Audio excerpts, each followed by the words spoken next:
88માં જે એરક્રાફ્ટ કોતરપુરમાં જે લેન્ડ થતી વખતે ક્રેશ થયું કે એવી ઇન્ફોર્મેશન હતી કે ઉપર હાઈ વોલ્ટેજ ઇલેક્ટ્રિકલ કેવીએની લાઇન હતી 11 કેવીએની ગ્રીડ લાઇન હતી ને ગ્રીડ લાઇનમાં એ લેન્ડ થતી વખતે એની વિંગ્સ અથડાઈ ગઈ અને સ્પાર્ક થઈને બેસી ગયો તમે ક્રેશ થયો.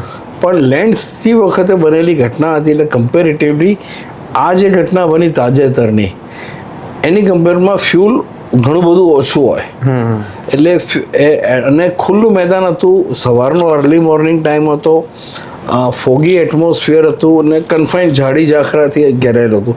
એટલે જે ફાયર બોલ જે જનરેટ થયો હોય, સાદી ભાષામાં મિત્રોને સમજાવવું હોય તો અગનગોળો જે દારૂ જે બ્લાસ્ટ થયો હોય જે આખો કેવો અગ્નિગોળો ઊભો થયો એવો તરત થઈને બેસી ગયો હોય અને પછી જે પેટ્રોલ જે બધું વેરવિખેર થઈને પડ્યું હોય એ ખુલ્લી માટી હતી, ગ્રાઉન્ડ હતો એટલે એબ્ઝોર્બ થઈ ગયું હોય એટલે આગની તીવ્રતા આના કરતાં ઓછી હોય.